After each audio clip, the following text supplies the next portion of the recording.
Which game do you think is better, Breath of the Wild or Tears of the Kingdom? In this review, I'm going to be talking about why Tears of the Kingdom is an incredible game that builds on the great foundation of Breath of the Wild to create an even better gaming experience.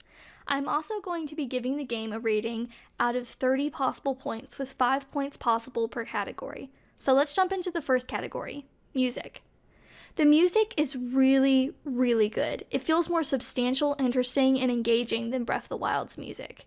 The trailer theme that has gone viral as a sound people are using on social media is so good, not to mention dungeon and boss battle music, sage themes, and music for main story moments. So overall, music gets a 4 out of 5.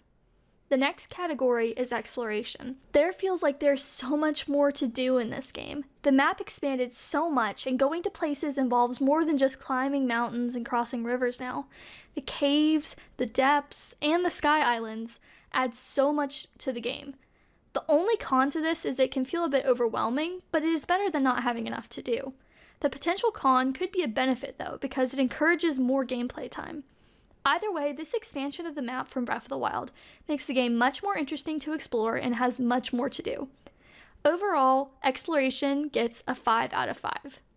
The next category is gameplay. And what else can I say except the gameplay is so much fun.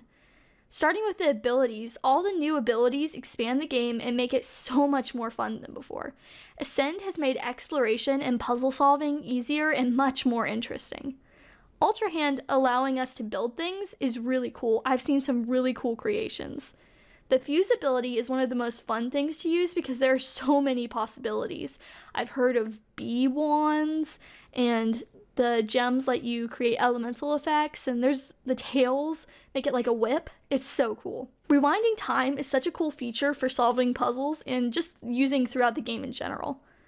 Auto build is a really cool ability that helps make things quickly and saves previous designs, which can be really helpful for common builds, such as the hover bikes I've been seeing and stuff like that. The abilities provide so much more creative freedom and possibilities than the abilities in Breath of the Wild. The next part of gameplay is building. Building machines is so much fun. I made 2 videos where I recreated viral builds in Tears of the Kingdom. The amount of creative builds the community has created and shared is incredible.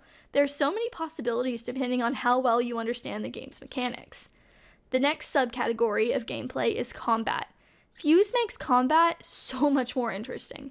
I love trying to make the strongest weapons I can. I also really like fusing things to arrows rather than having to buy special arrows. It makes things so much more convenient. If I have a material, I can just put it on a weapon or arrow easily without having to buy or find special weapons or materials as much. There are also new enemies to fight as well as old ones, which expanded on Breath of the Wild. When I first saw the tree monsters, I was like, whoa, that is crazy, and not to mention the gloom hands. Those things are creepy. So the next subcategory is puzzles. The puzzles have all been really interesting. The amount of creative freedom in these puzzles are really cool. There are multiple ways to solve puzzles, which makes it really interesting to share our solutions to shrines with others online and see what everybody else has come up with. The next subcategory is quests. The quests are usually really enjoyable to complete, more so than the quests in Breath of the Wild. They have interesting premises which make the quests more interesting than always just going to get something. And the last subcategory is just miscellaneous other things to do throughout the world that didn't really fit into the other categories. Addison is so much fun. He's my buddy throughout Hyrule. The entire game, I always greet Addison when I see him. I go, "Oh, Addison! Hey, Addison!" And he's one of my favorite small things about this game that just make it so much fun. Another thing is Koroks needing to reach their friends, and I know it can be really annoying sometimes, but they often present interesting scenarios which you have to build contraptions to get the Koroks to their friends, which I think is really interesting, even though I sometimes skip them and come back for them later. I just mark them on my map and move on.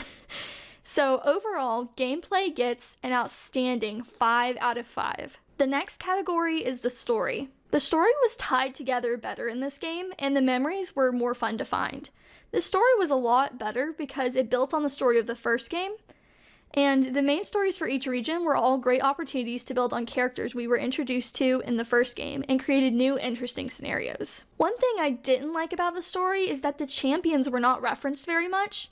and they sacrificed far too much to not get very much recognition in the sequel. I think they did the champions dirty here. The story was tied together well as a whole. Finding the memories was a lot of fun, and the memories were mysterious and interesting every time one was gained, especially in the beginning. What happened in the beginning is confusing, and we start to piece together the puzzle as we collect memories. Overall, the story gets a 5 out of 5. The next category is dungeons and boss fights. I like the main quests, dungeons, and bosses better in Tears of the Kingdom too. The main dungeons and boss fights were all really interesting and creative. The hardest dungeon for me was the Fire Temple. The rails confused me a lot, but it was fun to figure it out. All the boss fights were really creative and enjoyable. The main quests leading up to the dungeons were all really interesting and engaging as well. Overall, dungeons and boss fights gets a 5 out of 5 as a category. The final category is the final boss and the ending.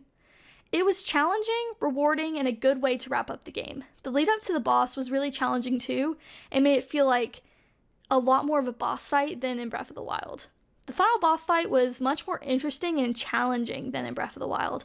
I struggled a bit with the boss, but it felt so great when I finally won, and the ending was really great too. Overall, the final boss fight and ending category gets a 5 out of 5. So, the final review score is a 29 out of 30.